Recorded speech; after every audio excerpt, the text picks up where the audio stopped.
Hi friends, मैं नवीन मंजाड़ेकर आप सभी का स्वागत करता हूं अपने इस यूट्यूब चैनल पे। तो आज का वीडियो बहुत ही इंपॉर्टेंट होने जा रहा है। हमने भारत के इतिहास स्टार्ट कर चुका है, ये हमारा 4th क्लास है। तो आज के वीडियो में हम धर्मग्रंथ के बारे में जानेंगे। अगर आपको यह वीडियो पसंद आए तो वीडियो को लाइक करें, हमारे चैनल को सब्सक्राइब करें। तो चलिए बिना किसी देरी के वीडियो शुरू करते हैं। तो लास्ट वीडियो में हमने वैदिक सभ्यता के बारे में जाना था। अगर आपने पिछले की क्लासेस नहीं देखे हैं तो डिस्क्रिप्शन में उनका लिंक है, जाकर के वीडियो ज़रूर देख लें। और चलिए आज का वीडियो शुरू करते हैं। आज का हमारा टॉपिक है धर्म ग्रंथ, ठीक है।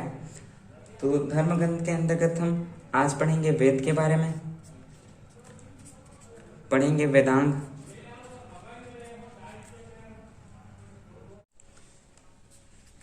स्मृति पढ़ेंगे, फिर पढ़ेंगे पुराण, उसके बाद पढ़ेंगे उपनिषद,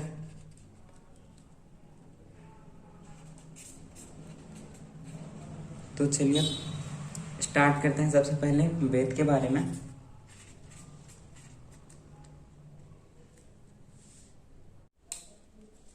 वेद सबसे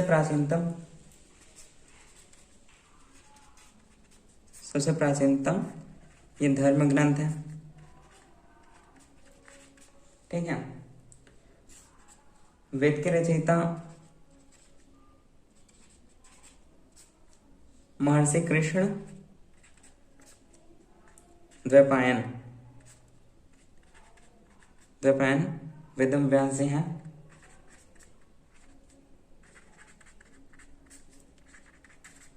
ठीक है, इसके रचयिता हैं। वेद के रचयिता, आपको बता दूं कि वेद हैं 4 प्रकार के, ठीक। ये 4 है। पहला ऋग्वेद, दूसरा यजुर्वेद,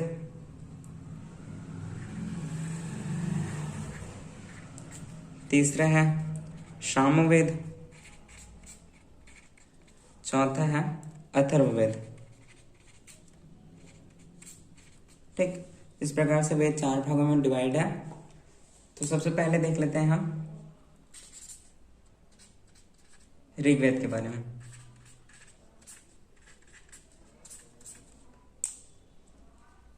ऋग्वेद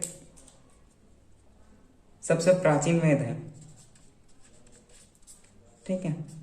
सबसे प्राचीन वेद ऋग्वेद 10 मंडल के संग्रह से बना है।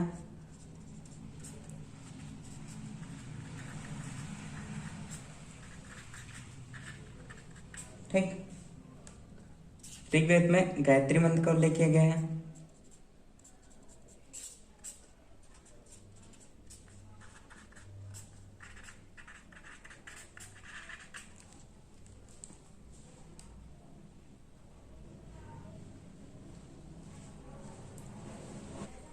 ऋग्वेद में 10 मंडल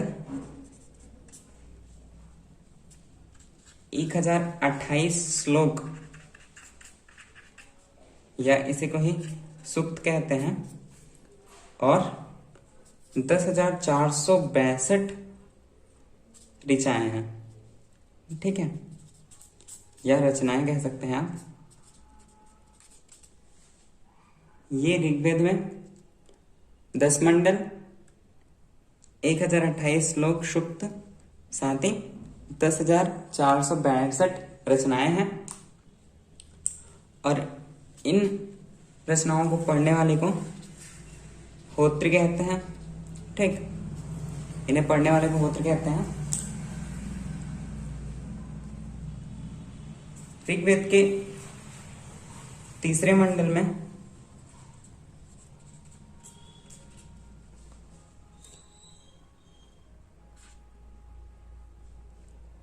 गायत्री मंत्र का उल्लेख किया गया है।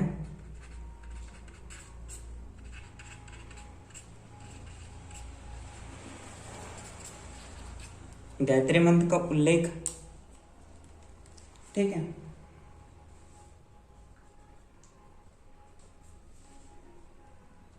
जो सूर्य से संबंधित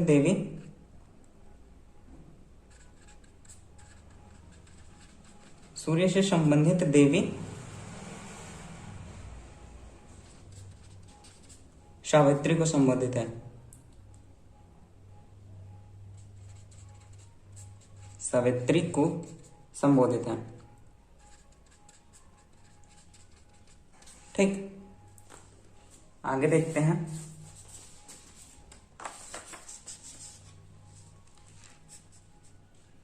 ऋग्वेद के 7वें मंडल में दशराक्ष का वर्णन किया गया है। ठीक, ऋग्वेद के 8वें मंडल में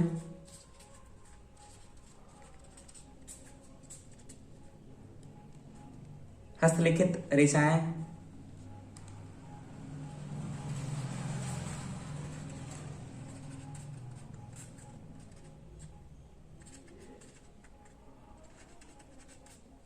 हस्तलिखित ऋचाएं हैं, और इन ऋचाओं को पढ़ने वाले को खिल कहते हैं। ठीक है, पढ़ने वाले को खिल कहते हैं। ऋग्वेद के 9वें मंडल में सोम देवता का उल्लेख है।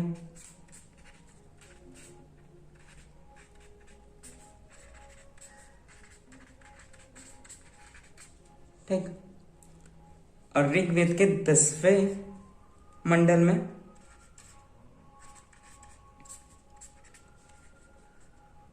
पुरुष सूक्त का वर्णन किया गया है।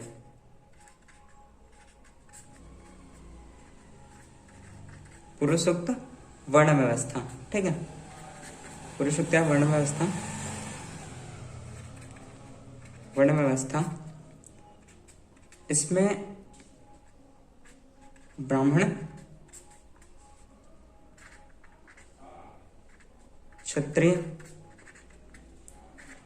वैश्य और शूद्र, इनका वर्णन है।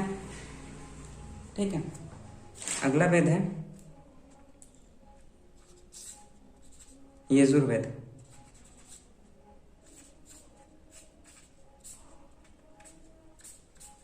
ठीक, अब यजुर्वेद को देख लेते हैं। यजुर्वेद में यज्ञ और कर्मकांडों का उल्लेख किया गया है।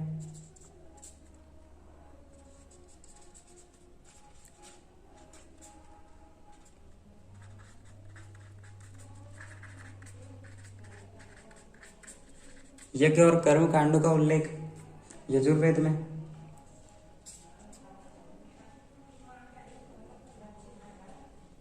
इसकी ऋचाओं को पढ़ने वाले को, ऋचाओं को पढ़ने वाले को अध्वर्यु कहा जाता है। ठीक है, यजुर्वेद गद्य व पद्य दोनों में लिखा गया है।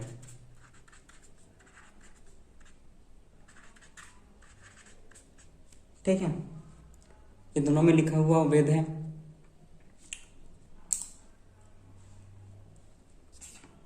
और यजुर्वेद का उपवेद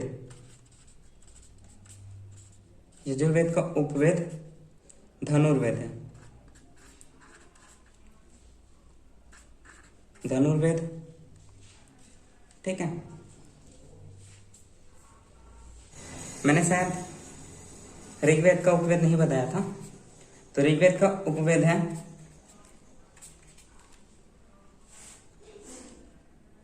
आयुर्वेद। ठीक, ऋग्वेद का उपवेद आयुर्वेद है। यह था यजुर्वेद। अब देख लेते हैं आगे। अगला है हमारा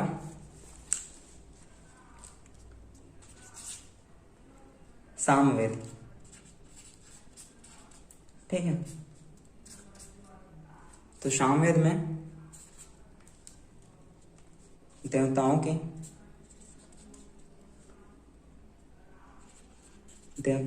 की स्तुति में गाए जाने वाले ग्रंथों का उल्लेख है।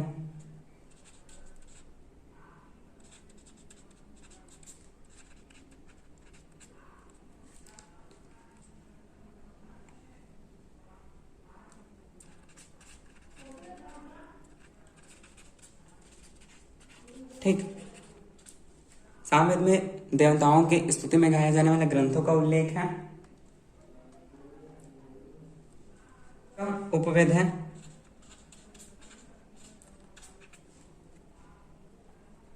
गंधर्व वेद,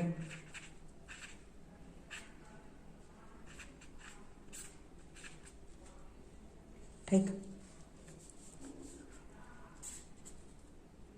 भारतीय संगीत का जनक माना जाता है।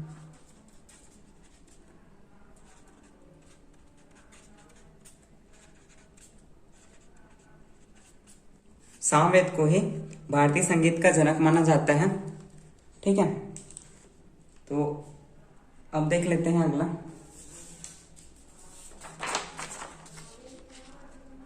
लास्ट वेद, अथर्ववेद,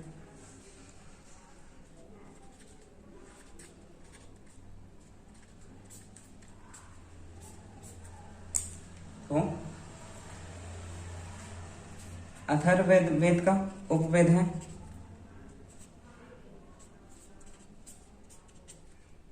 शिल्पवेद। अथर्ववेद की ऋचाओं को पढ़ने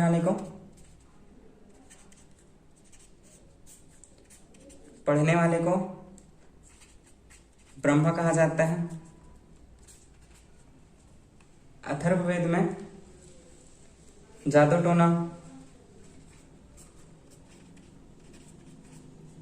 टोना, वशीकरण मंत्र,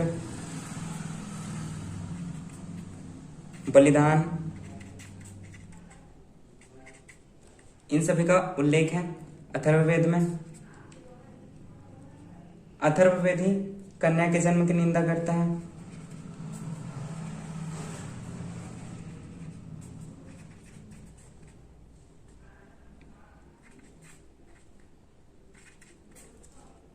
अथर्ववेद कन्याओं के जन्म की निंदा करने वाला वेद है। ठीक, अथर्ववेद में देवता कहा जाता था प्रजापति को, ठीक, प्रजापति को। और ये जो प्रजापति थे इनकी दो पुत्री थी, एक का नाम था सभा और एक का नाम था समिति। ठीक, तो यहां वेद कंप्लीट होता है। एक बार फिर से इसे रिपीट कर लेते हैं। सबसे पहले वेद सर्व प्राचीन ग्रंथ है। वेद के रचयिता महर्षि कृष्ण द्वैपायन वेदव्यास जी हैं। ठीक है, वेद 4 प्रकार के होते हैं। पहला ऋग्वेद, दूसरा यजुर्वेद, सामवेद और अथर्ववेद। तो सबसे पहले हम ऋग्वेद के बारे में जाने थे, इसको देख लेते हैं। ऋग्वेद सबसे प्राचीन वेद है। इन सभी वेदों में सबसे प्राचीन वेद ऋग्वेद है। ऋग्वेद में 10 मंडलों के संग्रह से ऋग्वेद बने हैं। ठीक है, ऋग्वेद में ही गायत्री मंत्र का उल्लेख किया गया है। ऋग्वेद में जैसे मैंने बताया 10 मंडल का संग्रह है, तो ऋग्वेद में 10 मंडल तो है, साथ में 1028 श्लोक जैसे सूक्त कहते हैं और 10,462 ऋचाएं हैं जैसे रचना कहते हैं। ठीक है, और इन ऋचाएं को पढ़ने वाले को होत्र कहते हैं। ठीक, ऋग्वेद के तीसरे मंडल में गायत्री मंत्र का उल्लेख किया गया है, जो सूर्य से संबंधित देवी सावित्री को संबोधित करते हैं। ठीक, फिर ऋग्वेद के 7वें मंडल में दशराक्ष का वर्णन किया गया है। ठीक है, ऋग्वेद के 8वें मंडल में हस्तलिखित ऋचाएं हैं और इन ऋचाओं को पढ़ने वाले को खील कहते हैं।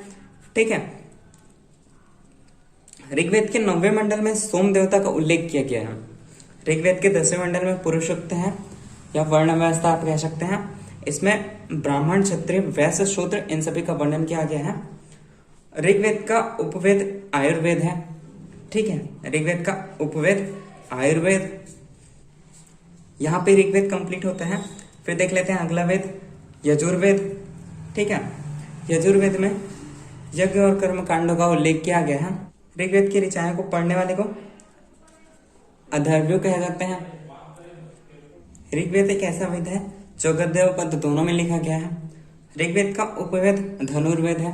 ठीक है, तो ऋग्वेद कंप्लीट। फिर देख लेते हैं सामवेद। सामवेद का उपवेद है गंधर्ववेद। ठीक है, सामवेद में देवताओं की स्तुति में गाया जाने वाले ग्रंथों का उल्लेख किया गया है। ऋग्वेद भारतीय संगीत का जनक कहला जाता है। तो संगीत का जनक है अपना सामवेद। ठीक है, सामवेद कंप्लीट होता है। फिर देख लेते हैं अगला अथर्ववेद। ठीक है, अथर्ववेद, तो अथर्ववेद का उपवेद है शिल्पवेद। इनकी ऋचाओं को पढ़ने वाले को ब्रह्मा कहते हैं। अथर्ववेद में जादू टोना, वशीकरण व बलिदान ऐसे सभी कार्यों का वर्णन किया गया है। ऋग्वेद एक ऐसा वेद है जो कन्या के जन्म की निंदा करता है। ठीक है, ऋग्वेद में देवता प्रजापति को कहते थे और प्रजापति की दो पुत्री सभा और समिति हैं। ठीक है, तो इस प्रकार वेद कंप्लीट होता है।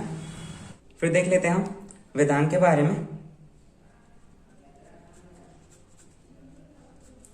तो वेदांग वेदों के अर्थ को समझने के लिए व उनकी सूक्तियों का सही उच्चारण करने के लिए वेदांग की रचना की गई है। वेदांग की संख्या 6 है। ठीक है, वो 6 है शिक्षा, पहला शिक्षा, दूसरा कल्प, तीसरा व्याकरण, चौथा है निरुक्त, ठीक, पांचवा छंद और छठवा है ज्योतिषी। तो इस प्रकार वेदांग 6 है, शिक्षा, कल्प, व्याकरण, निरुक्त, छंद और ज्योतिषी। ठीक है, तो ये था वेदांग। अब देख लेते हैं स्मृति के बारे में। अगला टॉपिक स्मृति। स्मृति को ही धर्मशास्त्र,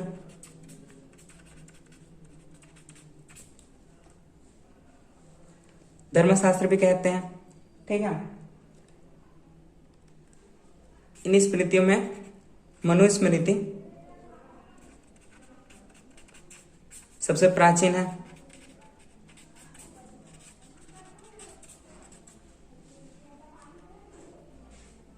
जो मनुस्मृति है इसकी रचना 200 ईस्वी पूर्व से 100 ईस्वी मानी जाती है। ठीक है, तो ये था स्मृति।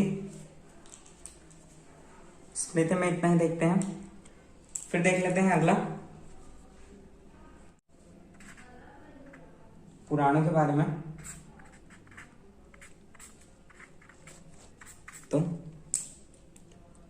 पुराणों की संख्या 18। ठीक है, पुराण में सबसे प्राचीन पुराण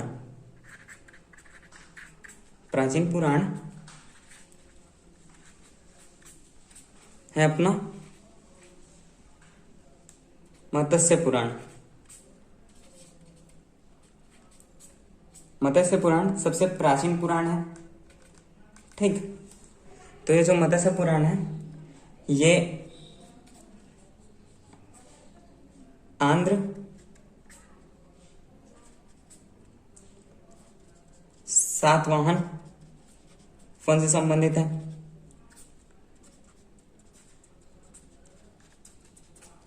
ठीक, अगर राइटिंग समझ नहीं आ रही होगी तो आप इसे वॉइस क्लियर में बोल रहा हूँ वो तो समझ आ रहा होगा, उसमें से अपने खुद से नोट कर लीजिएगा। तो मत्स्य पुराण आंध्र सातवाहन वंश से संबंधित है। ठीक है, फिर देख लेते हैं अगला पुराण, इसमें वायु पुराण। वायु पुराण संबंधित है गुप्त वंश से। गुप्त वंश से संबंधित है। ठीक है, फिर देख लेते हैं विष्णु पुराण।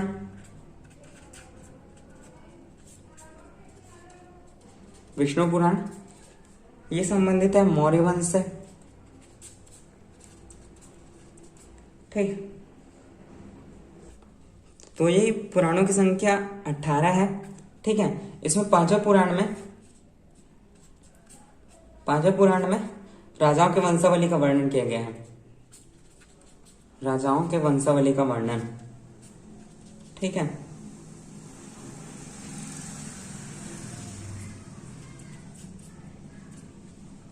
राजाओं के वंशावली का वर्णन किया गया है पांचों पुराण में। तो इस प्रकार पुराण कंप्लीट होता है यहीं पे। तो इसे फिर से एक बार रिपीट कर लेते हैं वेदांग से, वेदों की भली भांति समझने के लिए।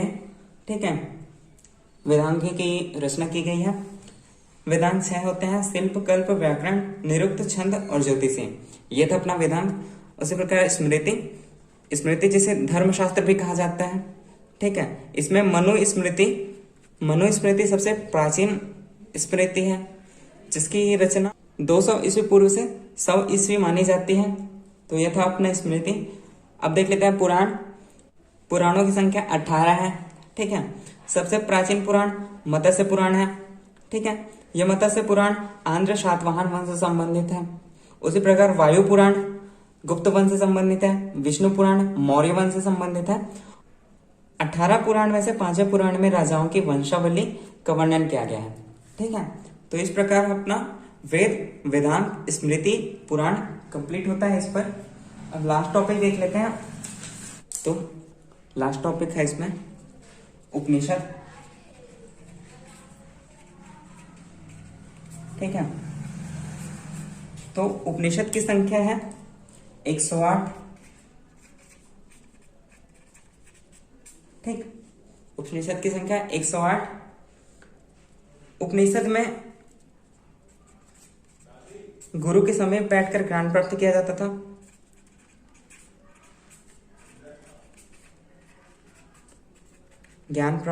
था। ठीक है, उपनिषद में सबसे छोटा उपनिषद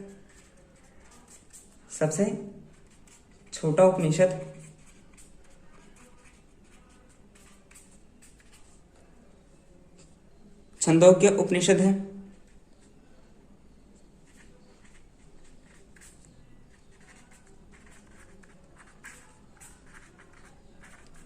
ठीक, और जो मुंडकोप उपनिषद है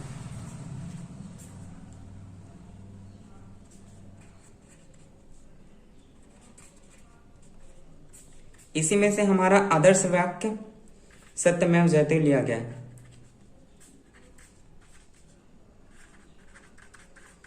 ये आदर्श वाक्य मुंडकोप उपनिषद से लिया गया है। सत्यमेव जयते आदर्श वाक्य। ठीक है, उपनिषद में आत्मा परमात्मा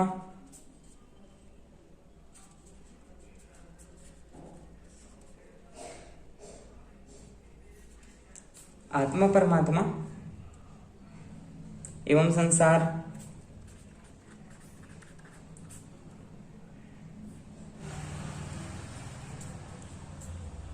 दार्शनिक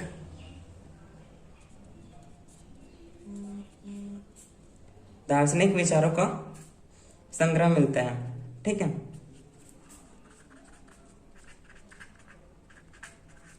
तो ये हो गया अपना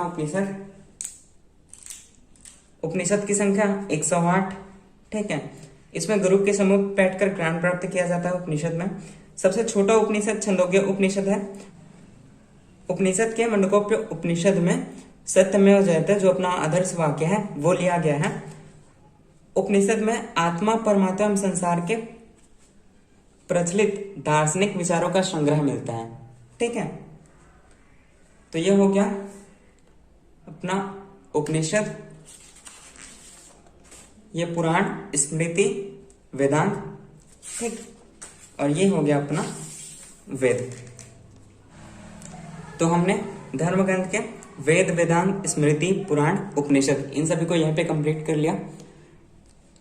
एक बार फिर से आप लोग को बोल दूं कि अगर आपको राइटिंग समझ नहीं आ रही है तो मेरी वॉइस है, उससे सुनकर के आप अपने खुद का नोट्स बना सकते हैं। तो आज की वीडियो में इतना ही। आई होप कि आपको यह वीडियो पसंद आया होगा। अगर आपको यह वीडियो पसंद आया, वीडियो आपके लिए यूजफुल हो, तो वीडियो को लाइक करें, कमेंट करके बताएं कि वीडियो कैसी लगी और इसे ज़्यादा से ज़्यादा शेयर करें। साथ ही हमारे चैनल को सब्सक्राइब करें और बेल आइकन प्रेस करें ऐसे ही और वीडियो पाने के लिए। Thank you.